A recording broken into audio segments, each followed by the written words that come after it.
give the floor to Ish first because to set the scene, Ish and Charlene have been arguing. Is Kendrick Lamar going to say anything regarding the PDF? Don't say that word while we're doing it. The PDF, or is he going to leave it out? Is he going to rap that first verse? Is he going to change that first verse? Is he even going to perform the song? It was so out of the world that he would perform Euphoria. We had that conversation one time, said no, and never brought it back up again. Yep. But Ish was adamant on the side of, yo, he's going to perform that song and he's going to say everything. Yep. And I was not on that side. I said he's either going to change the song or he's going to rap some of the verse, change the middle of it, and then give the A minor part because I did think that would come on. Mm-hmm. And then the lawsuits happened. And I told Ish the last time we spoke about it, the last time we had Charlene on, yo, anything goes. After them lawsuits came out, I said anything goes. Facts. And so when the performance happened, before the performance ended, when that nigga said, say Drake, and smiled at the camera, I picked up my phone and I said, hey Siri, call Ishmael. And I called Ishmael on FaceTime. Yep. I didn't even speak to him. I just looked at the camera so he knew that I knew what he knew. And then I sent him a voice message. And I was like, brother, I'm sorry. I apologize for doubting you. And I got tears in my eyes because niggas don't understand what that shit just meant. Ish, take it away. Listen, I really just want to say real quick, when I watched that episode of the pod, why didn't you take the $500 bet? I laughed at her. I'm sorry. I love you, Charlene. Listen, much love, but listen, it's I crazy. want a PS5. Listen, no cap. And if you watch it, no cap, because I watch. Listen, you held back. I see. In preparation for the Super Bowl, I definitely went to make sure I knew which episode it was. It was the timestamp. I got listen. I was like, bro, she is crazy. Listen, Charlene's family, so it's restraint. Yeah. Because I didn't want to put that on her. Yeah. Because and I mean this from the bottom of my heart.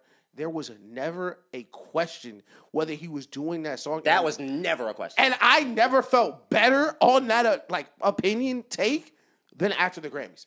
I was watching. I was like, this nigga just won 5 Grammys in 4 hours.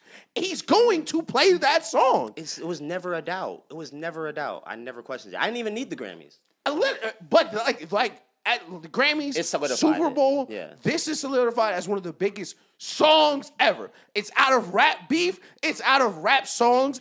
The song has not been out a year. Mm-hmm. Think about that. Mm-hmm. The song has not been out 12 months. Mm-hmm. This is the longest I've seen a song have legs. Of course, because you dropped the video, you do the Super Bowl, it's a bunch of stuff. Mm-hmm. This is the longest song I've seen have legs in modern streaming rap. Maybe before streams and you didn't drop an album every week and everybody, labels weren't working. When was the last time a song lasted 9 long months? And it's still banging, though. It's about to go number 1 again. A rap song, I want to say. Oh, and a really pop artist. Yeah. I don't understand. A rap Shaboofy's song. still in the top 10. Do y'all know that? Yeah. Okay, keep crazy. going. Listen, that's crazy. But rap song with 3 verses. Bringing a 3rd verse back. And it's real rap. It's real. It's so much about this halftime show. It checks every box. It checks every single box. And just to hit the halftime show, I really wanted to get this off my chest before we got too deep into of course our perspectives and what we liked about it. But I really feel like, and of course it's you Drake niggas, but y'all are trying to get people to miss the forest for the trees right now. Because what I'm seeing, and I'm not going to say no names, Steven, is a lot of niggas trying to take something from Twitter and apply it to the rest of the world. Because after Daniel called me, my mother called me. Oh, my God. And you know what my mom didn't see? The set list on Twitter. It got 75,000 likes. 25 million niggas have watched it. Nobody was not surprised. It didn't change the performance. Like, what is happening, I feel like, is there, like, people are trying to find the minuscule things to try to change, like Daniel said, what we just saw. Like, I think the mic was low. I think up until All the Stars, the mic was low, and then after that, it sounded better. But it doesn't matter. I knew what the song was. It don't matter to me because this performance will outlive the mic being low. Yeah. Please hold that thought. I want to say two things. TV performances are very, very hard. Yeah. And the sound in the stadium, no matter how much you rehearse, when you get 80,000 people in one place, the sound is going to change. So they probably were not able to, they probably had the mic at a perfect spot for when the rehearsal was, and it just didn't go that way. Secondly, if you go back and listen to performance, they fixed it. That's what I was going to say. That's literally what I said. They do that now. What I was going to say is, first of all, if you really watch it, first of all, it's not for a live performance. Mm-hmm. That show was filmed for the world. It was for TV. It was perfectly for TV. Yes. If you were at that show, it was not as good an experience as if you were watching it on your phone, which sounds crazy. And anyone will tell you that if they've been to the Super Bowl. And they were in the middle of you got to remember, they're in the middle of a 100-yard field. Mm-hmm. It was not a concert where it should sound like, it shouldn't sound like the pop-up. Yeah. It's not a basketball court. They really try to compare it to that. Literally. That's what's crazy, but what we just saw was one of the greatest halftime shows ever, which will be remembered that way because it is one of the 5 most important days of rap music history, is what we just saw. That is why I think niggas are not understanding why, I liked it, but maybe I wouldn't have played Peekaboo. It was more important than the order of the songs and what he said. Like, to be, first of all, the message that was shown, the USA game with Uncle Sam, him losing a life and bringing his homies with him, things like trying to show you how he's navigated to the place that he was. Like, that aside, just it being that unapologetically rap is why it's so important. Yep. Niggas are like, it's a bigger demographic, they don't know this. Fam, it doesn't matter. You live in a white world. Your entire world is what they went through for a halftime show.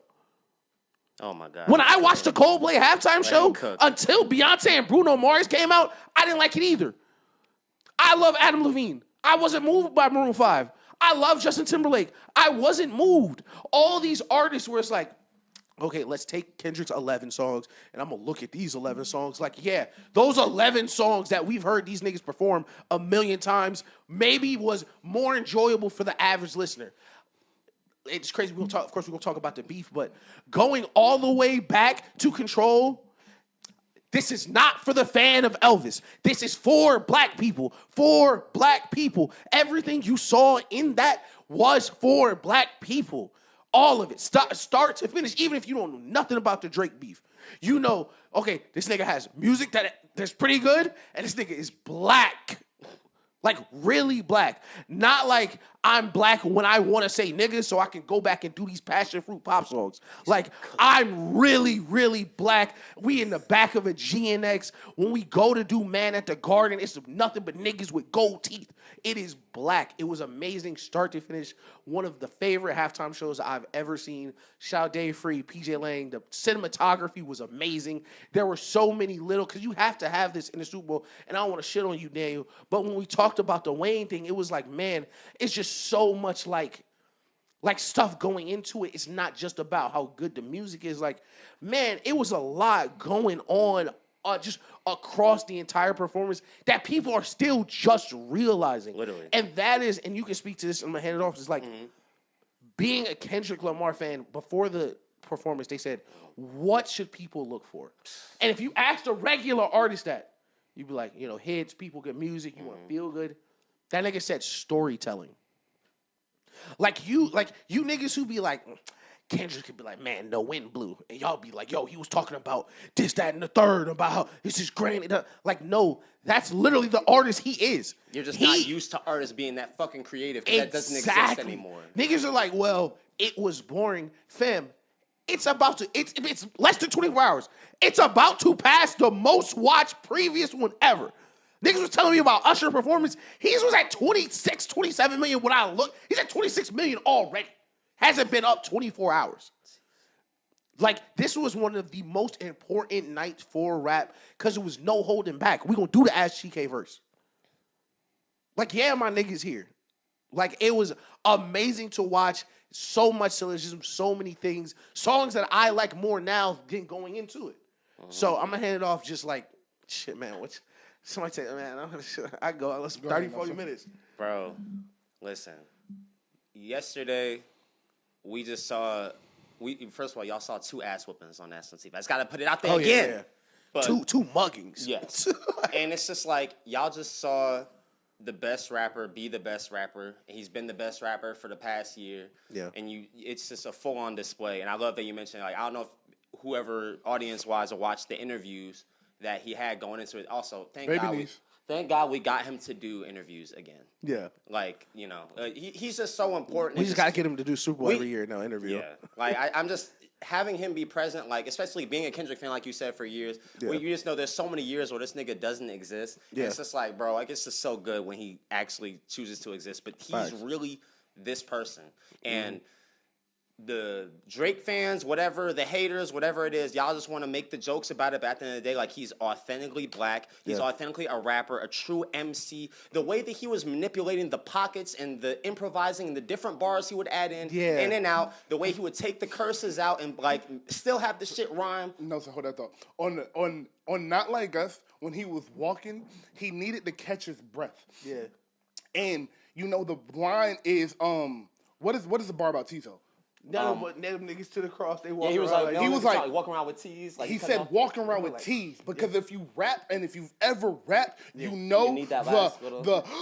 that makes you lose your breath. So he said tees so he could catch his breath again instead of saying tees O because that O would have caught the air. Right. That's insane. Like that is insane, dog. But you're watching a master at his craft Literally. and everything that he does, and y'all just gotta respect it. And then, like, from what you said, like another thing he said in interviews is, like you said, the storytelling, like this, and he wanted to make sure to get, like, bro, I'm not mad he didn't do all right. We already saw him do all right. Thank you. Like, he's already been at the Super Bowl. I don't know if y'all realize this. Why am I gonna come up here and give them the same shit? I'm here to give you a different performance. Right. And just, like, it can't be understated the ability. First of all, the first solo hip-hop artist to do the halftime show. Yep. You're watching a rapper that manipulating in a 100-yard field, like, moving around. There's choreography. My boy is dancing. Like, I'm sure stages are being moved. I'm sure whenever you talk about Kendrick Lamar, you don't mention dancing, but, like, he's moving with choreographers. Like, they're doing their thing. I don't even have to get into, like, we'll get into it, but, like, man, from the American flag to Uncle Sam to, is that Serena Williams? Is that Serena Williams? Bro. Man at the Garden. So so I wanted to hit this. Can I Yeah. No, you go. So I mentioned this, I don't know if y'all saw it. So Man at the Garden as a song, as a Kendrick fan, is probably just off rip one of my favorite songs. 100%. But the syllogism behind it adds to, and you know, because when we did our Kendrick like list, all my favorite songs like the super deep, like I love it though. So, okay, let me paint the picture. Boom. So when he transitions to Man at the Garden, all the dancers in white follow him, and all the dancers are not participating with the song or the beat. Kind of, they're singing along, but you can tell they're not on key. They're not like tapping along, and somebody said it felt like syllogism for, especially what he was talking about, how like serious that song is, that those were like the dead homies, like the people who were not there. And I was like, Man at the Garden. There's a Compton cemetery called The Garden. And so Man at the Garden is literally him there talking to these people that have always been with him, even if they're not there at the time. And that's what I felt like that side of the performance was. And then after he said that, after he finished the verse, Bam came on. I call him Sam Bam. Yeah. He came on and was like, "No, you're not following the rules. Yeah. Scorekeeper deducts one life." Yeah. At the beginning of that, when he first came out, he said, no, that's not what we do. This is too ghetto. This is too loud. You're not understanding. And that's when he did DNA and Humble and Squabble Up and all his hype songs. And then he ended it with The Man at the Garland. And then Sam transitioned and ended with Deduct One Life, emphasizing that when you don't follow, when you don't conform, and you are not in what they determine is right, what they determine is moral, then you perish. Yeah. That is what they're saying. 1,000%. But to the performance, first off, it was hella niggas in that car. What in the fuck was that? No. There was so many people in that damn car. That was definitely a Hispanic car. That was crazy. What's bro name? That was Dodie 6 GNX. That was a Mexican GNX. Like. Boy, but and then secondly, that nigga looked cool as hell, bro. He looks a cool ass nigga. Listen, we haven't said the word so far. Let's just say it. Hella aura on the street. Hella aura, boy. That chain. Listen, but all that of chain, you can see that chain from the moon. You know what I'm saying? What? Yeah, hey, Jalen Hurts was in the locker room. He made sure his shit was right.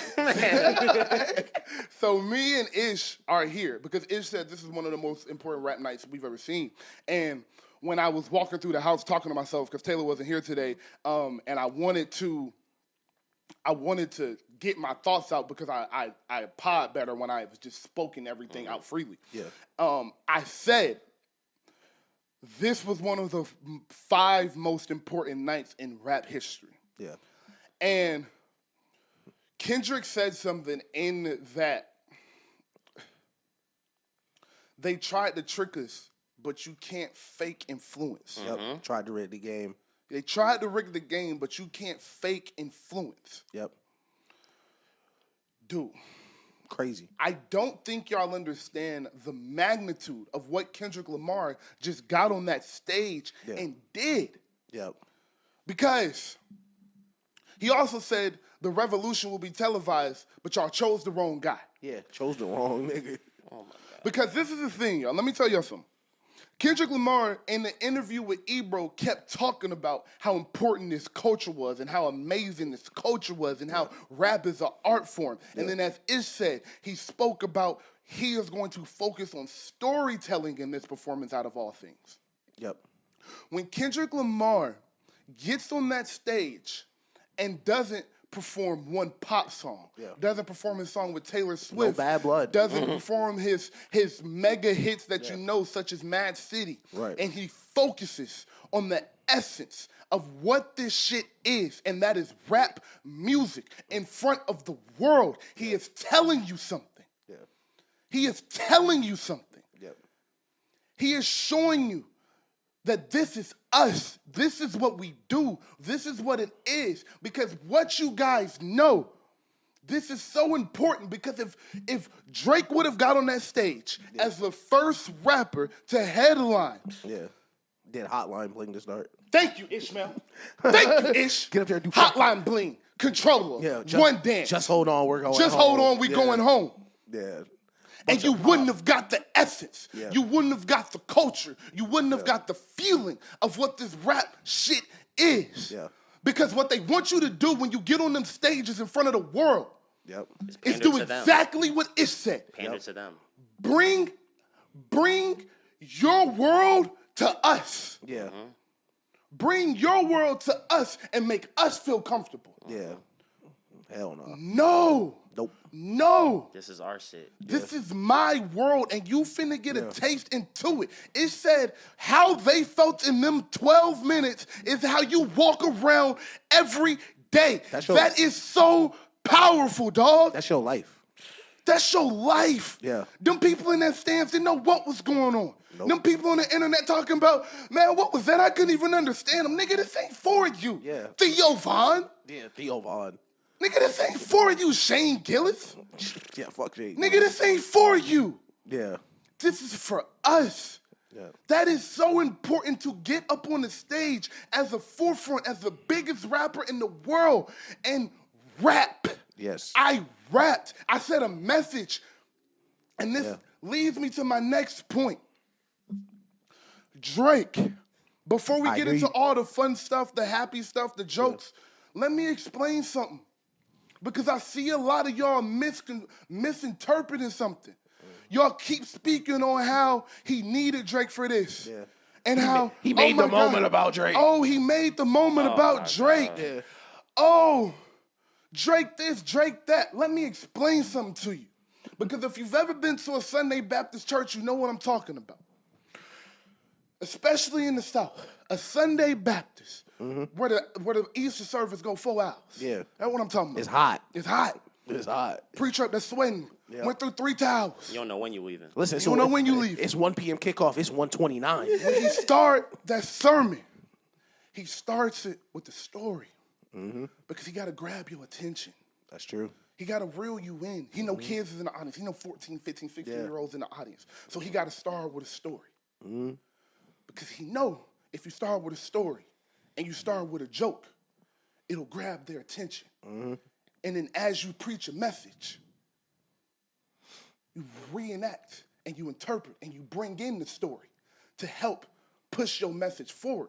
Because you know if you got up there and you said, the Bible said 1, 2, 3, and 4 in a boring monotone voice, you wouldn't get through it. Nope. You wouldn't get through to it. If you just get up there and read the book of Job. It ain't gonna work. Nope. So we add a story in the front. We add a little joke. We walk up on stage with some charisma. Hey, Miss Bethel. Hey, Esther. How you doing? Yep. That's how we walking on the stage. And then we gonna say, I got a story for you. I got a parable for you. Yeah. It was this boy one day, and then he go into the story. Yep. And then throughout his message, he talking and he references story, and then they end the message with the story and the message connected. Yep. Kendrick Lamar used Drake as a story. Drake was not the message of the performance. Yeah. It's just spoke about how that performance has 26 million views. Yep. You know why? Because people want to go for the story. Yep. People there for the entertainment. Yep. But Kendrick Lamar in that Ebro interview said, this is about storytelling. This is about storytelling. Bigger than music. And in storytelling can get a little boring if you don't know how to grab attention. Yeah. So I use the biggest rapper in the world and the biggest rap song in the world and the biggest and best diss track ever to grab your attention so I can paint a story.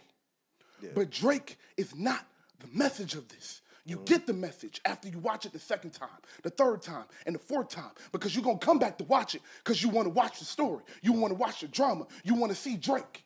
Yep. But after you watch that the third time and you see him in the American flag, you're going to start thinking. Yeah, like what is that? After you see Samuel L. Jackson in the Uncle Sam outfit, you're going to start thinking. Like what is Sam saying? Like When you start hearing the inserts in the middle of the verses that he changed up, you're going to start thinking. Yep. And you're going to realize that boy was sending a message and he used somebody as the story to push his message forward. Yeah. And that is what art is. Yeah. That is what an artist is. And on the biggest stage in the world, you saw a artist. You saw a rapper. I want to say that again. Because when niggas start getting big, they start calling themselves I'm not artists. a rapper. I'm an I start artist. calling themselves pop artists. That is a rapper. We see and you, he Yachty. got up on that stage and he rapped. Yeah, exactly. We see you, Yachty. He got up on that We stage. see you, Tommy Richmond. And he rapped. Rapped his ass off.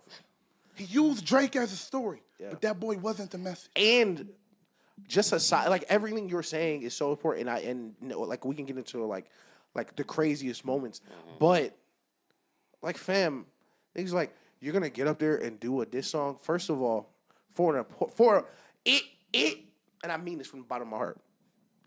It is only right that one of the biggest nights in rap music is about something that will only ever happen in rap music. These pop stars, these R&B singers, they get into it all the time. They don't do this. They will never, because they can't. I ain't finna drop a singing song at you. Their art form can't. Like this is so specific to rap. This is the pure essence of what rap is. Niggas be like, I studied battle rap for a living, but why is he doing a battle song? Like, fam, hearing the Euphoria beat come in, I was like, bro, I was so set on him not performing that song, it took me 10 seconds to realize it was Euphoria. No, we screamed the whole time. I had to go watch after I left. I had to go watch it. We screamed the entire show. Literally screamed the entire. Like he had changed song. He was changing songs. We didn't even we were screaming the entire. Like this. Like when he started doing Not Like Us, I felt like I passed. Like I don't remember anything after Not Like Us started because I literally couldn't believe This nigga broke the fourth wall, first of all, to look you in the eye when he said it. Say Drake. Hey, hey, listen, that's not a sane man. At all. I'm trying to tell you. Listen, what you said Look earlier, at his face. Listen, thank God he's an artist. That's God, he's an artist. That's- He's not sane. Bro, That's the one thing. Like, I was confident he was gonna do Not Like Us. It was never a doubt in my mind. Yeah. I did not think he was gonna say Drake's name. That nigga performed Not Like Us, and then came on that bitch and said, we turned his TV off. turned his TV We turned his TV And off. listen, it's crazy. We talked about so many great parts of the performance. For me, the most entertaining part or the most like magic moment for him was the I don't want to call it's probably still quartet, but the quartet of background singers he was talking to and the little Not Like Us dance they were doing. Right before he started, because for everyone that's like, we didn't know the words of Peekaboo or da da da, fam. Do you know how interested my parents were when they were like, what song is he trying to play? Like, because I know how interested they were. Because when I get home, they are trying to figure out, like, wait, why didn't he want? I love that song. Why didn't he want to play it? Like, da da da. And I'm explaining to them what is going on, and that is the storytelling. Because you know they love to sue. It's like, what did he mean? Like, oh, it's about Drake. It's people who didn't know that song is about Drake that are connecting it now just because the way he presented it. But it was so awesome to watch before because, like, the lead up to it, we're 3 lawsuits in. Everybody got an opinion. Oh, I wouldn't do it. I would do it. Or we should. You don't make it about Drake. This, that, and the third. Everyone's like, nothing kind of big happened. Fam, him saying, like, if 2 weeks ago I said he's going to do all of Not Like, he's going to do a whole verse of Not Like Us, Certified Boogeyman, wop, wop, wop. He gonna say A minor into the mic and drop the crowd out. He gonna say it into the mic sure y'all hear them and let the crowd say it. Y'all be like, okay, it's probably gonna be a great Super Bowl performance. Yes, exactly. This is one of the most amazing Super Bowl moments because, listen, the anticipation, the tension when he is doing that first part of the song, they're like, you really gonna do it? And they just keep going. He said, bar after bar. 40 acres and a mule. More important than this music. Boy, with the president watching. Let lock in. Boy, what? Lock in for the niggas just like, well, he's supposed to be this, he's supposed to be that, and he's not even that nigga, but he's still black. Boy, what? 40 acres and a mule in front of all these white people. That's bigger than the music. Bigger than the music. That's what I'm trying to tell y'all, boy. He said, are you really gonna do it? Listen, and I might be a little psycho. Go watch it. Bump, bump, bump, bump. Shout out Pharrell on the 4 count and walked it down. Literally walked him down. I know he got some hoe in him. Bully Death Row on him. No, sir. Echoing, yeah. I mean, it was just so calculated. I want to get back to the performance, but I really just want to even just speak from a macro perspective on Kendrick in general, just because, like, it's just so proud to listen, man. My team won the chip, and my favorite rapper just had that moment ever. Yeah. My favorite rapper ever. Yeah. And I just really think we have to sit. I saw when y'all was talking about the pod about Patrick Mahomes about appreciating greatness while it's here. We need to do this for Kendrick Lamar. Yeah.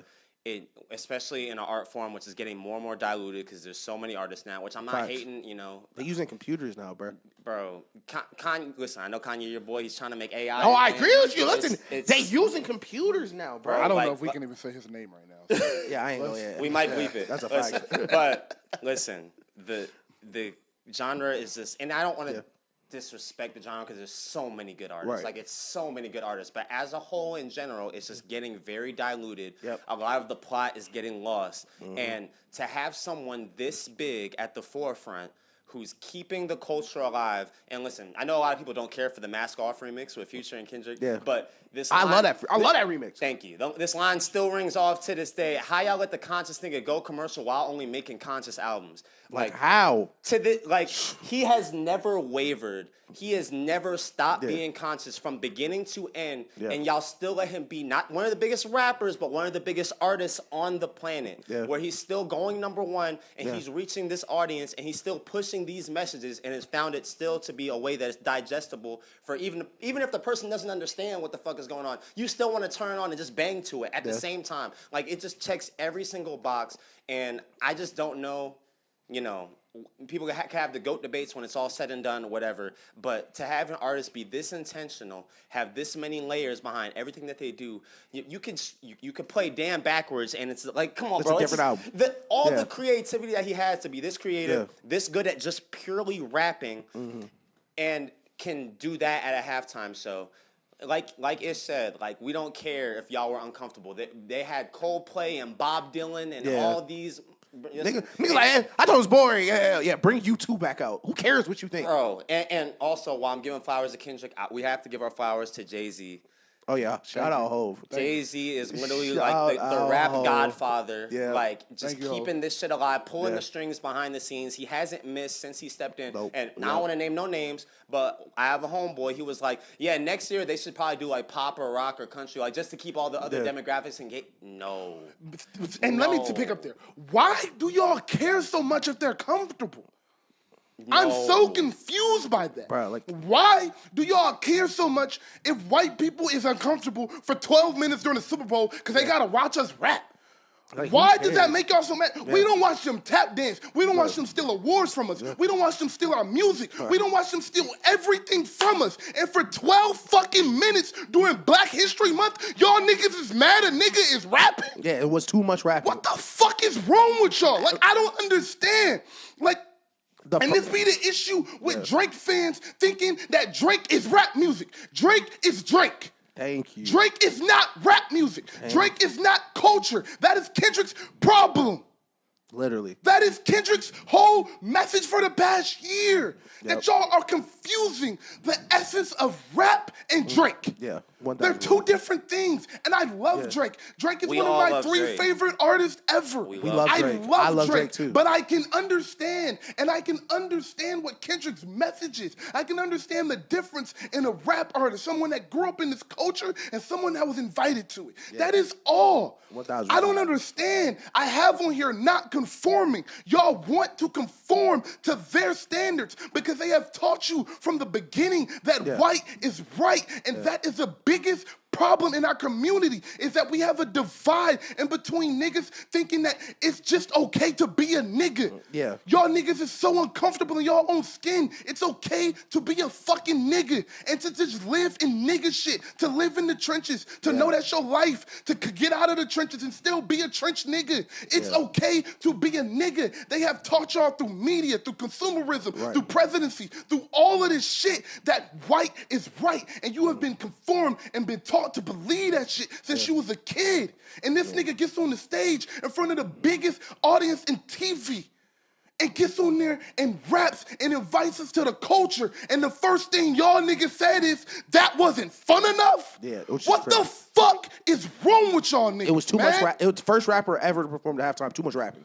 It was the first rapper to ever perform at halftime, and y'all complaint is he rapped too much. Listen, and I want to touch on, and it's crazy. I was crazy. I was actually working when y'all was having that conversation, and I was just like, listen, because I've been cooking Steve for a long time, so I kind of pick my battles because I just keep winning all of them.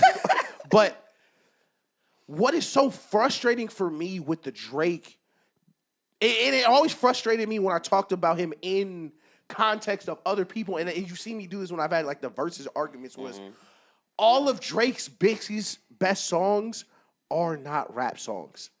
And that is the problem I have with niggas, when niggas are like, well, he has to be the best rapper because he sells the most rap music.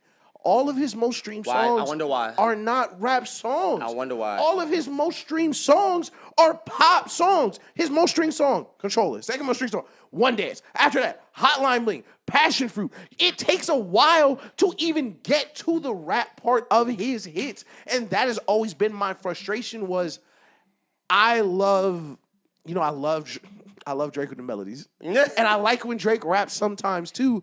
But the problem is, niggas who, and I see this in sports a lot. I had to ask this nigga the other day. This nigga was like, "Did you tell me Matt Ryan not top 7 ever?" I was like, "Oh yeah, you started watching football in 2017."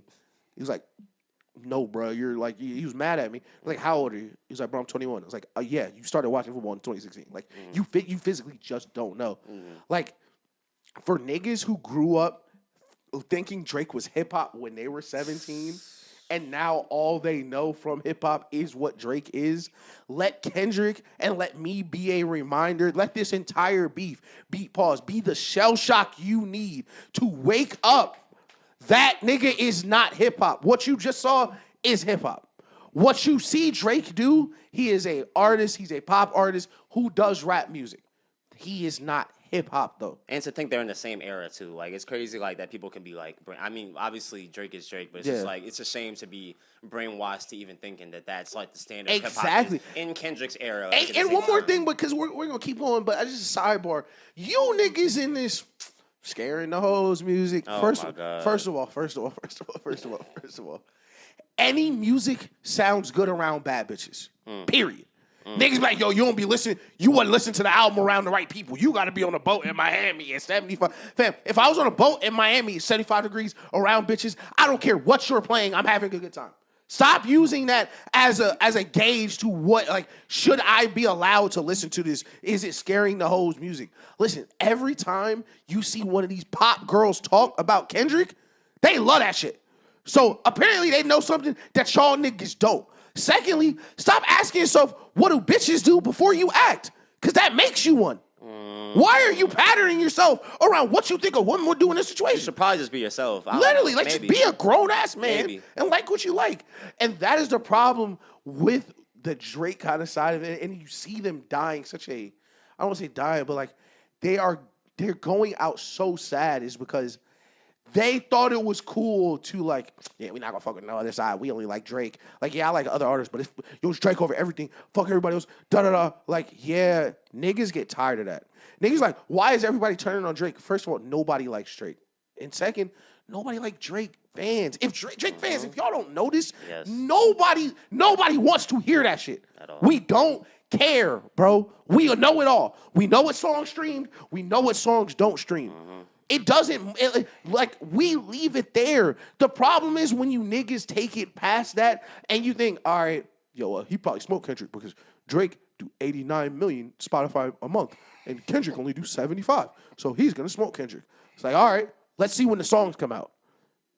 Like, when we see when niggas start rapping, when it's time, listen, everybody want to be Hove till it's time to do some Hove shit. When it's time to go to war with Nas, he was not Hove. And he lost. And I really like, it's this clip from The Simpsons where the old rich nigga, I think his name was Mr. Burns or something. I forget what he do. But he walk around the entire rest of the day just laughing to himself. Like, he's just walking around just chuckling. Like, they show him, like, getting groceries. Like, fam, I was charging my car. I sat down. And I was like, fam, you this nigga. He said, all right. I dropped a song and won 5 Grammys on your head top. And then performed at the Super Bowl the next week. Like, no one will ever, niggas won't even raise their voice at Kendrick again. No. You will never see anybody else say a word. It's just different what he did, bro. This was easily the greatest year in rap history. We can have the argument about the greatest run. He's still got another month. But the greatest year in rap history is this year and this year only, and it's not a question. It's not a question. What this man has done this calendar year is asinine. From Like That to Euphoria to 5 Grammys to GNX to Sold Out Stadium Tour. He is on a different type of tear this past 365, bro. Claps, commendation, all of that. I just made up a fucking word. Yeah. But no, that's how good he's doing, though, right? Yeah. We making up words. Again, Kendrick, thank you. And, like, thank you. Like, that's where I wanted, I wanted to start off. I just got so emotional. But, like, thank you, Kendrick. Like, because, like, it is so important for us to feel comfortable enough. Because it was a 14-year-old that watched that and think that shit is normal. Yeah. Yes. It was a 10-year-old that watched that and thought that shit was normal. Yes. It was an 8-year-old that watched that, and you understand what I'm saying, to where there's a representation with that where we think us is normal. We think us is good enough because that's what you start thinking, and that's what the elders, and that's the trauma from the elders in the past generations of getting nervous when we're ourselves around them groups of people. Because I went to private school. I know what them looks look like. I went to private school. I know what them looks look like. I know the conversations. I know the snarky comments. I know how that shit get. And I was somebody that was in a position where I had to make the decision to either conform or stay who I was. And at fucking 15, that's a hard-ass decision to make. Facts. But at 26, 27, I understand that I came out on the better side of that shit, and it made me better. So, and that's shout out to my family. Like, that's all my dad, mainly my dad. That's mainly my dad. Yeah. But, like, what he showed you was that these spaces that they curated are for them. And that is the conversation that people are going to start having over the next 2 or 3 weeks is, why did that make you so uncomfortable? Yeah. Because at the end of the day, it's just music. Yeah. At the end of the day, he didn't cuss. No. It was 4 or 5 years ago, J-Lo and Shakira was butt naked on stage. Literally. Shake it, yeah. It was not in English. It was no twerking. Nope. It was no ass out. Niggas was fully clothed. Yep. You couldn't see tattoos. It was one nigga with jewelry on. It was one car on the stage. It wasn't the ignorant, offense. Mustard wasn't even sagging. Niggas wasn't sagging their pants. Like, this was the representation of the art form at the highest level. Yeah. That's what y'all are missing. Right. See, that's what y'all are missing. Y'all so used to Sexy Red and Glow and the turn-up music and the shit you only hear in the club, you missing that there is a different side of rap. That at the essence of this shit was supposed to mean something. Yeah. At the essence of this shit was supposed to tell a story. Right. This was supposed to make you feel. This was supposed to be emotion. This was supposed to have soul in it. Yeah. So at the highest form, at the highest plateau of this, that is what this is. And that's what y'all are missing, is that y'all have, throughout this generation, y'all have gotten confused that rap music is only party music. Yeah. Rap music is everything, baby. That's what y'all confused with. Rap music can be anything. Rap music is everywhere. Yeah. Rap music is omnipotent, baby. Yeah. Like, rap music is everywhere. Yep. The problem is, y'all don't love rap music. Y'all like to party, y'all like to be in the club, and y'all like the trap sound. Y'all like the sound of them beats. Y'all don't love the music. Y'all don't even know what they said. You don't even know what they're talking about. What the fuck they said. Y'all can't explain the lyrics. Y'all don't know what this is. Y'all don't love what this is. Right. That's the problem. That's why that shit made you uncomfortable. No, that's a fact. And I think you talking about him giving permission to be who you are. I think even just added to that is, fam, we don't gotta be niggas everywhere. It's like, we don't gotta be like, oh yeah, we gotta come out and do the super ratchet nigga shit. It's like, yeah, like, we don't gotta, exactly. Like, we don't gotta come out and be like either whitewashed or ignorant.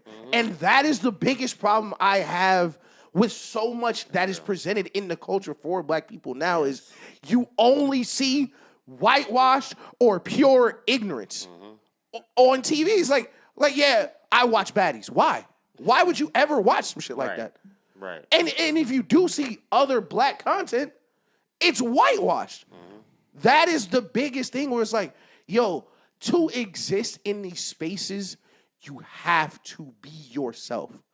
And I think what was so powerful about the performance to me was the entire message was, to get to where I am, you have to be yourself.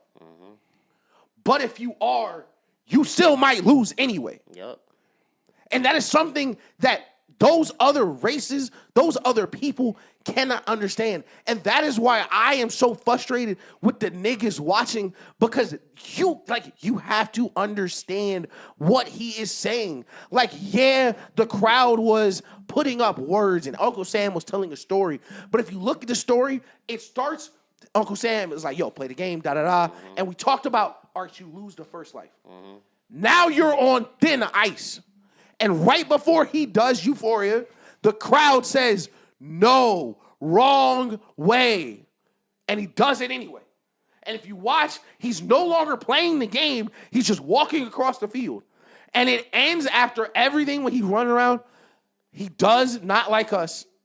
And it says game over. And the TV's off. Because him doing what he wanted to do for so many people would be a giant risk. That is what he's showing you. He's like, yo, he did it with integrity. He did all the stuff that he did right. And it still could be over. And that is what is so important. And that is one of the, like, there's so many things that make this performance not a concert. So when you tell me that, oh yeah, Dr. Dre's was better, Usher was better, Bruno Mars was better, they had a better concert. That is... There has never, as long as I have been watching the Super Bowl, there's never been a better performance. That's what I came in here to say was that, and Nelson, hold your thought. Go ahead, like you next. I just wanted, because I'm forget. I wanted to say that. I'm glad you brought that up. This was not the best Super Bowl halftime performance ever with all the theatrics. Yeah. Shawty Beyonce performed. We know. Twice. Like, we know that. MJ. This was the most important TV performance that you have ever seen. Yeah. This is the most important TV performance that you have ever seen. I want to hit one more point. The you either see black people whitewashed or you see them in the sexy red form. Yeah. That is why sitcoms were so important. Literally. That is why Fresh Prince, the Bob Cosby show, Bob Cosby show, the Bob Cosby. I cannot Bill? believe this. Yeah. Bill, what am I doing? I'm sorry, everybody. I get the name is taboo. I get it. But, we had to blank that out too. But he censored it himself. The Carmichael show. Everybody hates Chris. And then everybody hates Chris, and that is why Atlanta was so important. Yeah. Because the difference between Atlanta and everything else was Atlanta just made a show about being just regular black people. Regular life of as a black person. Bro, Insecure. We didn't have to make it funny. Insecure is another one. We didn't have to make it. Blackish is another one. Blackish is a little bit more educational, but you didn't have to. With Atlanta and Insecure, you didn't have to bring jokes into this. We're just gonna be black on here, and this y'all is gonna come in just here. Life. Like this is just what we do. This is how we live. That's one of my favorite episodes of Atlanta start with this nigga playing FIFA. Yeah. And one of the funniest things to me is in the show he asked at FIFA. He missed a goal. And it's so like a white person would never understand that. Yeah, but it's a nigga I know all niggas bad at FIFA. And we play it anyway. Because it's fun. Like that is something you could never explain to someone else, bro. You could never explain that to a white person. That bro. is hilarious, bro. Like I love that part of just like existing in who we are.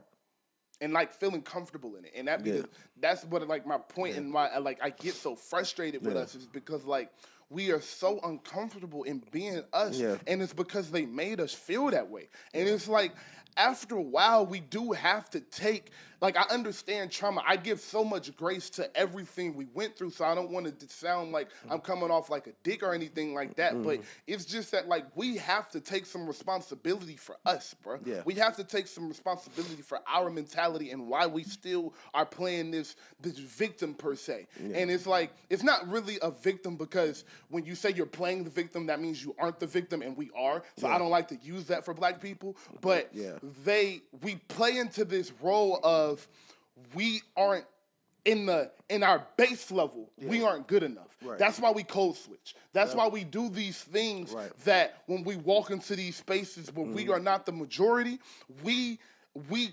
shrink. Yeah. We shrink and turn into somebody we're not. Yeah. I will be the first to admit I didn't grow dread. I wanted dread since I was 14 years old, and I would not grow them. I would not grow them because I was scared about how white people would look at me. Like that was a real thought I had in my head until I grew my dreads, and I was like, "Fuck it, I don't care what these niggas think about me." Yeah. And it's like real shit like that, and it's like you know, I was having a conversation the other day, and I was saying. I was like, the funny thing about black people with money and white people with money, you can see a white person with money and never know. You see a nigga with some money, you gonna know immediately. You gonna know. Because it's just honest. Like, and that be the thing is like, and we look at that as a negative in our community. Right. And it's like, no, nigga, that is who we are. I had to work for this shit. Why do y'all think the essence and the shit that makes us is a negative? Like, when we get some shit, we pop it. My nigga, I was in my office the other day. Not the other day, this was a minute ago. But I was in the office on an offsite. I walked in that bitch with a $1,500 outfit on. Then nobody know nothing. Half the niggas in the room make more money than me. Yeah. I don't give a fuck. Nigga, I'm me. I do this. I got that shit on. This is what I do, nigga. I'm fresh. I walked in that bitch dripping. Them niggas in that bitch with running shoes on. With running shoes on and regular shit. I'm in this bitch dripping because this is who I am. And that makes them uncomfortable. Like, what the fuck? I don't know that shit. Why are you proud of yourself? Why are you allowed to have nice things? Why? Yes. And that is my... Listen, I could talk for hours about black people culture, how I feel about it, what I feel like we should do. But one of my biggest frustrations is what you're exactly saying and what y'all are saying is like, one of my biggest frustrations is like the shit we do with Hove or I want to say another name, but he's actually crazy. So, but you know what I'm talking about. It's like, oh, Beyonce. It's funny they're married. It's a perfect example. Like, Beyonce is one of the greatest artists ever. Jay-Z is one of the greatest artists ever, and they are billionaires because of it. But we feel like people want you to feel disconnected from Beyonce and Jay-Z's success because they're so rich. Like what? Like black people are the only group that demonize the successful people among us. It's insane. It is insane. It's like Mahomes, no, Mahomes is white. Mahomes is black. Stop calling him white. That nigga is black. Like being successful as a black person, I feel like should not be demonized. But the problem is niggas are trained to think black has to be poor. Struggle. Thank you. Like as soon as you're successful, you're white. Literally. Thank you. Niggas like, oh yeah, he hanging out with white people. Nigga, I have a job. Like I work here. Like what do you mean? I didn't live. Like niggas like, you leave the hood. Like think about this right now. Oh my gosh. What other race can you find anyone, speaking of the level of survivor's remorse that black people have? No one. It is the crazy. It doesn't even make sense. It doesn't make sense. It doesn't make sense. Nigga, I be feeling bad being here. Bro, like that's the thing. I live that right now. I be waking up some mornings like I shouldn't have. Something's supposed to go wrong. Yeah. Bro, like I'm not supposed to feel like I wake up happy. I told Taylor about this. They was looking for me in the chat to play a Madden game. Yeah. Ish was like, nigga, Daniel love his life. He got his socks off watching Succession. He is not studying the Madden game right now. That shit was and hilarious. like that's dead ass nigga. I go on walks. I leave my house and I put in my headphones and I walk with no destination around something I call a community. Yeah, just like, living life. Like my life is like it gives me chills sometimes. Like I feel uncomfortable, but continue. Yeah, like we feel like, and you see this so much where people. And what bothers me so much is when black people do it, but the identity of all black people being poor, and if you're black and you're not poor, you're not really black. Like what? What does not really black mean? Exactly. And what why do we do that? And what is the dollar amount that disqualifies you from really being black? Like nigga, like when Beyonce or Kendrick or someone black speaks on an issue. He's like, who cares what this? You're rich, Beyonce. Who cares what you think? Fam, you're still black. You are always going to be black. And me and this nigga have had beef ever since I found out your name was not really Ish. Yeah. But when I found out you ain't believe in racism, that's when I really ain't fuck with you. Because, fam, you will always be a nigga. You are always going to be black. There's not a car you could buy, a house you could live in, a boat you could ride on, where you will not be black. And it frustrates me so much because they act as if Beyonce still doesn't have to walk in these white spaces. They act as if Hov still doesn't have to walk in these A$AP Rocky, Wayne. Like they act like these people still don't have to walk in these black spaces as black people at these where they don't want you to have this much money. That's what y'all don't understand, bro. That's something y'all haven't clicked in You're your not head. supposed to have that much money. I look at it, I know this, and I listen because Joe Budden tells you a lot. Joe Budden gives a lot of game without giving a lot of game. And if you look at the podcasting space, they're giving out $100 million deals. Joe Budden is the best podcaster in the world. That's not hyperbole. That is not coming from somebody because I'm in rap music. I listen to podcasts. Joe Budden, what he does on that microphone is special. He should be the highest paid podcaster on the planet right now. He's not, because they don't want to give black people that much money. And if you want to know why they don't, and then you want to know when they show you, listen to how they talk about athletes that don't behave. Literally. They talk about athletes like they don't behave. Like, nigga, I'm giving you something. Respect this. You should owe me. Respect me. You owe us. You owe me. I'm giving you something. Like, I didn't bust my ass 7 days a week from 8 to 24 to get here. They talk to you like they owe you something. Like they gave you something just because. Like it's reparations or something. Like they just gave you this shit for no reason. And it's a lot of it is they'll never give you the money, but Joe Budden will never be Joe Rogan. ever. It's impossible. They will never give Joe Budden that much power. He won't even be the Kelsey brothers. Like he will never Not be even the Kelsey brothers, They will dog. never. They give gave you that Kelsey much power. brothers 125, bro. It's not even. You'll never have that much power. Joe Budden been podcasting since 2016. Joe Budden has 3.5 million listeners per week. Yeah, crazy. Dog. Shout out to Petronius. Dog. Yeah. ESPN is not getting that type of viewership. I'm trying to explain to you guys. This is TV level success with the podcast. Skip Bayless posted his podcast with Lil Wayne. It had 2,500 views. At 20, we have videos with 2,500 views. With Lil Wayne. With little fucking Wayne. Like, it's. And the difference is, Skip had somebody backing him. Skip had somebody back. Joe Budden's doing this independent and is getting this type of views. Yeah. Joe Budden's doing this with independent marketing, independent resources. And he's getting this in prize picks. And he just got that back 6 months ago. Yeah. And he's doing that. Yep. And he can't get the bag for it because they don't want us to get that much money. That brings us back to what we were saying about Beyonce, Riri, etc. When you walk in these rooms, you are still a nigga. Yeah. And so for y'all to take that experience away from them, because the rooms they walk in got a little bit more money than the rooms you walk in, and act like they don't feel the same, that's crazy. Because it's the essence of being a black person, we always have, I just know what it feels like. Yeah. I just think we should just be grateful. Like, I hate how we demonize Jay-Z and all these things. Like, at the end of the day, these should be black superheroes to us. Like, Jay-Z is carrying, like, we called him the godfather of rap earlier. Like, yes. Jay-Z is the elder statesman that rap has needed. Literally. Like, not only what he's done has been great, but we needed it. We needed all of it. Mm-hmm. All the goodwill, the albums, the being, like, first, just being Jay-Z. Just offer it. Just being Hove. Yeah. Like, you gave us 13 number one albums. 13 number ones, and you're the blueprint for everyone. Mm-hmm. Literally, pun intended. You're the blueprint for all these artists. Mm-hmm. Wait, like when you see Drake pop up with 14 different hot artists, that's Hove. Yep. Hove was that nigga that was like, oh yeah, I know Pharrell from, I was dating a girl that knew Pharrell. That was called, oh yeah, let's do a song. Like, oh yeah, he hot, let's do a song. Mm-hmm. We have needed everything Jay-Z has given us. Mm-hmm. Same thing for Beyonce. And this third guy, I'm not going to mention because, of course, nigga off the deep end. But before he went off the deep end, we talked about the 2013 interview where he first got into these rooms. Mm-hmm. And Charlamagne is like, bro, we don't care about your rich nigga problems. He's like, bro, these are our problems, my nigga. These are all our problems. And people don't understand that it's a different way these niggas run the world, bro. They don't get it, bro. They don't get it. Like niggas think Shaq is, I love this quote, niggas think Shaq is rich. The nigga who pays Shaq is rich, bruh. Mm-hmm.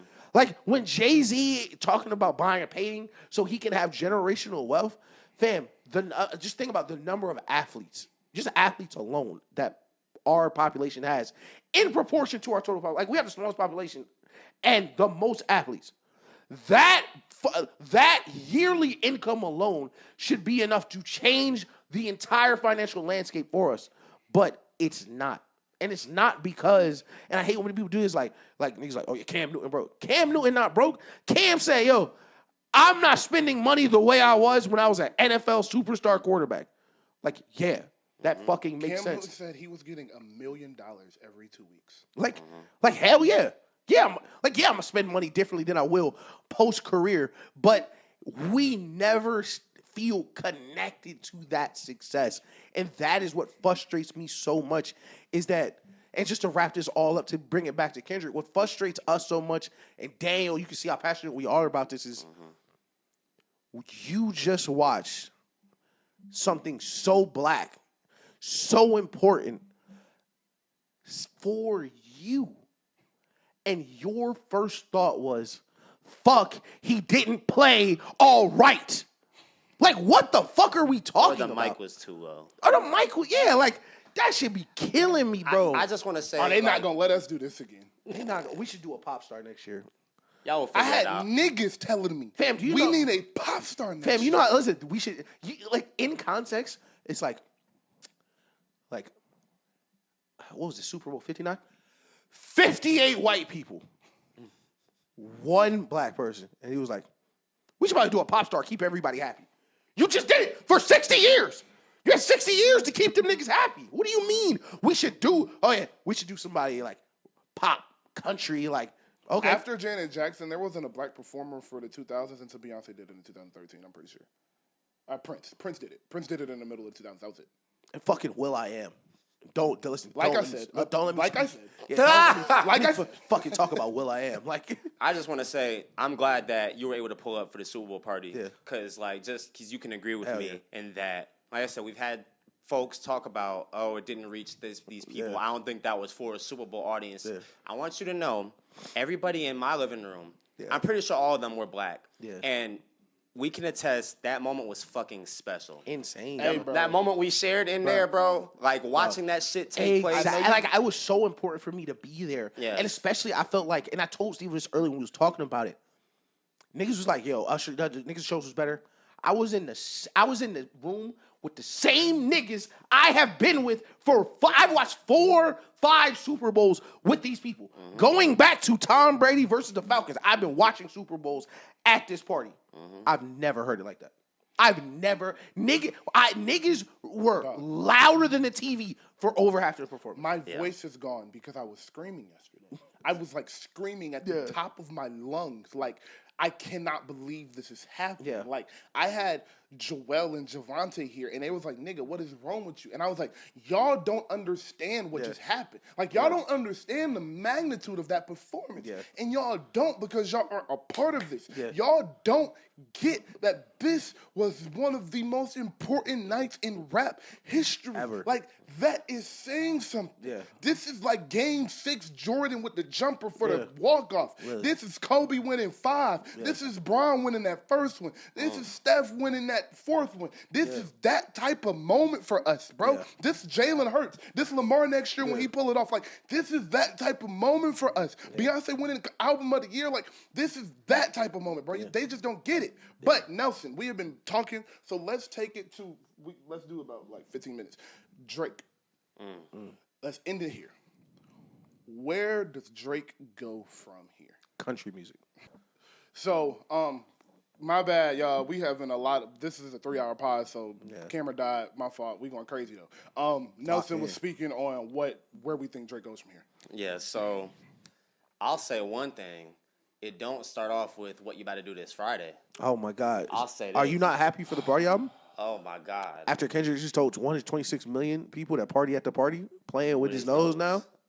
Bro, listen. And it's part of a microcosm of what we were talking about Drake fans and Drake. The best way to sum up Drake and his fans, because they're basically one and the same now, is that they just don't get it. Yeah. And it's just been shown in, what's it been, 10 months? Like, Yeah, how do you just continue to make the wrong decisions? Every time. Every single time. They think. The funny thing is, Drake makes them believe the internet is real life, and because they only talk to other Drake each friends, other. they Yes, think they're in a their fucking opinions bubble. about Drake is real life. So it's just Y'all an think this all is the big world. bubble fuck Bro, of niggas thinking the internet is their friend and it's real life when it's not. Bro, I have this problem where I love arguing. You know, I don't want to say arguing. I love discussing with my friends, like shit like debate, that. yeah. But I have this problem where I don't want to. I really don't want to say fam, you sound stupid right now. Yeah. But you're holding it back. Yeah, but fam, I don't want to have to explain what an algorithm is. But you're in it. Yeah, bro. When you open your phone and you only click on shit, It's you. that's Drake. It's tailored to you. It's feeding you. I be doing it all the time. I be like, yo, I want to see highlights. I'll go watch a highlight. Go back and scroll on the TL and there be more highlights there. Yes. You control what you are seeing. So when niggas I've only seen bad things about their performance. Oh yeah, Aubrey's attorney, academics and academics TV all had negative things to say about it. And you follow 18 of the same niggas. So they've been repeating everything especially now, you see this so much with society now because everything is social media and everything is antiquated and algorithm is it's so many echo chambers. It's so many echo chambers where people don't even realize what outside the rest of the world actually looks like. It's oh yeah, people think you are crazy, my nigga, but you will never know because you are in the group of crazy niggas. Drake fan, and I defy people to tell me another fan base since this beef has started. Drake fans have overtaken the most annoying fan base on the internet. I'm with Period. you. I'm with you. Which is crazy thing about because nobody ever thought they would get to the Beehive or the Bar. Like, At least the Beehive justified. And the Beehive honestly cooled out. Fucking short and sweet. listen, but like, what's so crazy about the Beehive is like the Beehive was so strong. She had to be like, "Yo, chill." Yeah. Like she had to be like, "Yo, can y'all relax?" Like, the problem with Drake is like niggas like they posted the Australian concert like.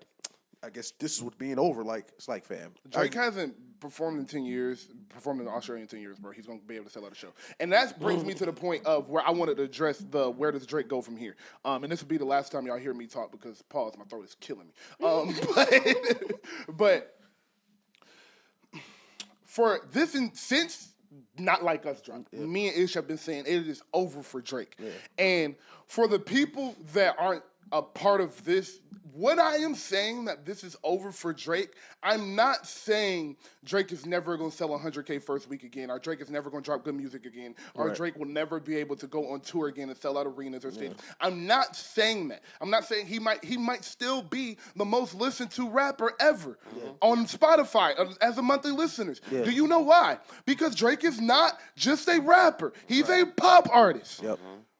If you go look at the 5 most listened to artists, they're pop artists. Yep. So y'all keep confusing him as a rapper when he has gravitated towards pop music.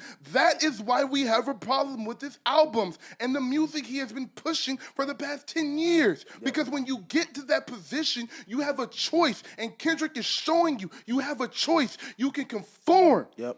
And you can push what they want you to push. Exactly. Or you can stay to the essence of what this is. And neither option is wrong. But when you take option A and pretend you're option B, that's the problem. That's when we have the problem. That's the problem. So back to what happens with Drake is this Drake is over to the people that care about the essence of this. Yep. Drake and the people that care about the essence of this, a la me, a la him, will always love Drake's music. Will always listen to the new Drake album. As soon as Drake drops that album at 12 o'clock, I will turn it on. Be there. I was listening to Drake this morning. I'll be there. Dog, I played Drake all through my workout yesterday. Yeah. Like, I listened to Drake. I'm not going to stop. What I am saying it's over is the feeling you got from Drake is over. Yeah. The moments you got from Drake is over.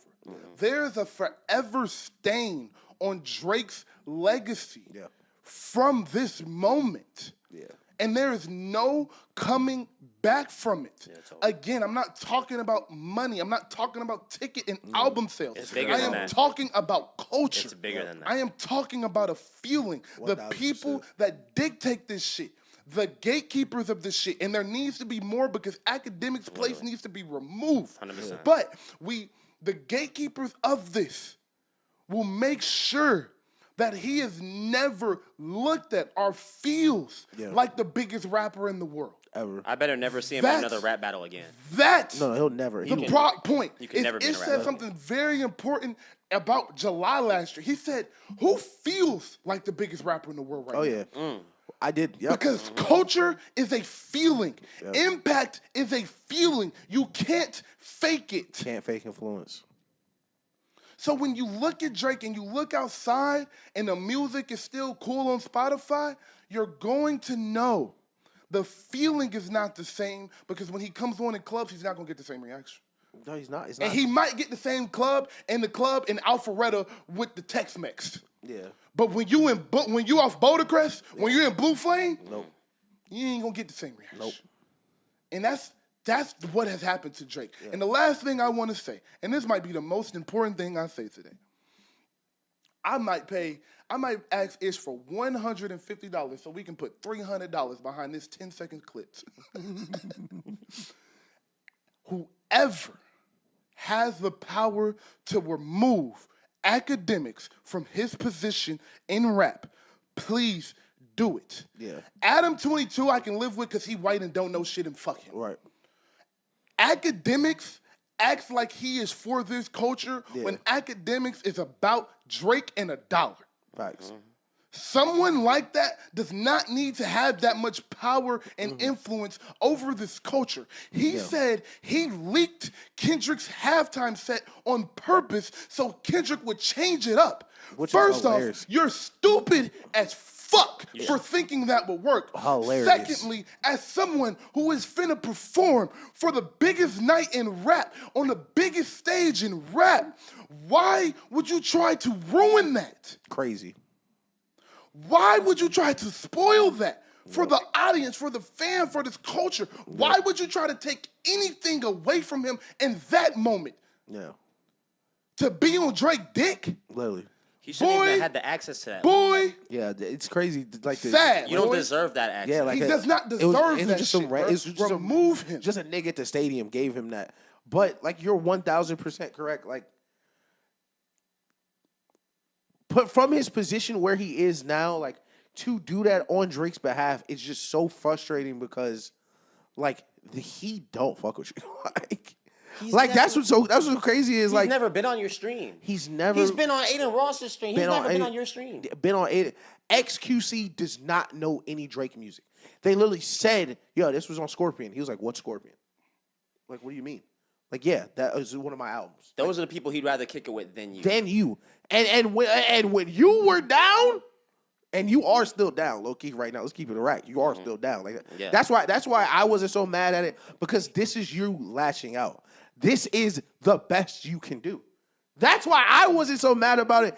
And because, like, first, the people who saw the leak, 80% of them not gonna care. Yeah. First of all, the 20% who do care wasn't gonna like the show anyway, because those are the niggas you were talking to. Exactly. The rest of the 24.5 million people that have seen it already don't follow your Twitch. They don't follow your Rumble. Like, this fight is one that he will just never win. Like, this is one of the moments where you think you got way more power than you do, shorty. it's like, oh yeah, like, yeah, I leaked his halftime show. I showed him, like, yeah, he didn't care. Like, why? Like, the idea that he would change it because you leaked it is crazy. Like, this is the biggest performance in his life. They spent 6 months figuring out the set list. We're gonna change it because some nigga at the stadium told you what song to play. Who cares? Like, that's what was killing me. Is like, we've heard the music before. Like, what do you mean you leaked it? I leaked it because you say it's not a Marvel. Like he dropped the album. Like, it's not a Marvel Like he movie. dropped- It's like, oh yeah, I ruined the ending. Nigga, we know he was gonna play. Like, what the fuck? Like, yo, it's so frustrating what Academics has become, because I liked Academics on Everyday Struggle a lot. Yeah. A lot. Yeah. Like, and to see where he's ended up now is just so frustrating, because he was next to Nadeska, Alexis. He was next to Joe Budden. And we see what they became. And as hot as the year Ack had, getting shouted out by Drake and shouted out by Kendrick, Ack platform and Joe Budden platform right now, night and day. Night and day. Not to mention, you talk about him getting shouted out. Let's talk about why he got shouted out. Like, It's not like you were getting praised. Yeah, like that's I was more so on push-ups, like just. Oh, yeah. But like when you see where, like, fam, and you know, not to distract, not to pocket watch, but like, fam, Joe Budden numbers. Yeah. And your Twitch stream. Yeah. Listen, I know what Twitch play. Like, we see it. Like, and for you to be, like you said, it's like he's throwing a rock at the moon. It's like even if you And get then it, try to hide his hand. literally, but like you're throwing a rock at the moon. But even if you hit him, he wouldn't notice. Like, even if you got it there, he doesn't care. He is on such a different. Yo, pipe down, young. These some whole other politics. It's some bigger shit going on than you being upset Drake the lost beef, bro. I think literally there's a common theme, and we could bring it all full circle from the Super Bowl to the beef to this. Is there's just a common theme of underestimating your opponent. Literally. And like underestimating Great job, bro. authenticity. Yeah. That's fucking potting, nigga. Yeah. Bro, like, Potted right listen. now. No cap. There was This is why you're the best guest. There, Go ahead. there was some niggas who came into this year and knew who the fuck they was all year and stayed true to it. And it came through when it's time to hold up the trophy. Yeah. Or hold up the Grammy. and or hold up the yeah, MVP. exactly. Whatever. Carter 6 coming soon. Yeah. Listen, the real niggas showed out. And the other niggas who are on their pedestal who think they were better than everybody else. Yep. Listen, the king fell. The kings fell. And I'm glad you said that what you said at the end. And it's kind of just a wrap what we said about Drake. In July, whenever Wagwan Delilah came out, we sat here and I looked at Daniel. I said, "There's no real niggas around Drake At all. It's not a real nigga around Drake." And if anything, these last 6 months have showed you, it's no real niggas around Drake, and it's because Drake's not a real nigga himself. And if you put the beef in a sentence pause, it's one real nigga versus someone who isn't. And you got no good woman at home either. It's a good woman. That's not even listen, we cannot leave this episode without. Let's just clap it up for Serena Williams. Woo! And for you, I'm trying to pick a word that can be used Bitches. in a YouTube video. I'm trying to pick a word that can be used in a TikTok or YouTube video for you. Okay. All right. Shout out Serena Williams. And for you, mouth-breathing nerds. Mm-hmm. She is crip walking because Serena Williams, the greatest tennis player of all time. Arguably the greatest athlete ever. Arguably the greatest athlete, most dominant athlete to ever put on a pair of sneakers from Compton, California, where Kendrick is from. She was crip walking because she crip walked on a worldwide stage and was criticized for it. Crucified. Because who watches tennis? White people. And you nerds that only know Serena because Drake shouted out her husband in a rap song you heard a couple of years ago. You need to realize that, again, just because something happened before 2016 doesn't mean that it didn't happen. Everything I know, of course, we're stomping Drake's teeth in at the Super Bowl, but everything was not a, hey, Drake dated Serena. It's not enough spots on the court, on the field, for people that dated Drake and hate him. And that's not what it was for. And if you niggas want to be honest, she deserved to dance on a nigga grave who been dissing her for 10 years because she didn't want to marry the nigga. Yeah, that shit is crazy. Like, what the fuck? We love you, Serena. We fucking love you. Thank God they didn't get married. What? So happy for her seeing her up there. What the fuck? You can't do no dark skin one from Compton, nigga. That's why they not married right now. I love smack the shit out that nigga. I've loved Serena my whole life, man. Listen, you better never speak. Listen, hey, I'm telling you, you better never speak on Serena, nigga. What's wrong? Hey, that nigga went not like us. Said, I'm gonna turn your TV off, and then said, game over. Like, it's just game over. What started? That's how you end a rap beef. What did all this start with? There are no round twos, nigga. This was it. You just saw a 6-month-long victory lap. This is it. And just game over. And this last couple of minutes, and just to pop our shit one more time, and really just mind, like, fam, I told y'all niggas 9 months ago what was gonna happen. Every step of the way, we tried to tell you what was gonna happen, who was gonna be better. The tail of the tape. We told y'all. You didn't even have to be a Kendrick fan to know it. You just had to be a fan of hip hop to know it. Just be honest. If you paid attention just a little bit to what hip hop is and who these artists are, and why did you think he had a chance? And who they are, nigga. Like, what? Like, man, niggas like, I wish Kendrick played some of his old music. You niggas need to go listen to Kendrick old music. Come on, dog. Because when I listen to that old music, especially now, I can't believe you niggas thought Drake stood a chance. I can't believe it. I love y'all, man. I love y'all. I appreciate y'all. I appreciate this show. I appreciate y'all. This has just been, I'm so...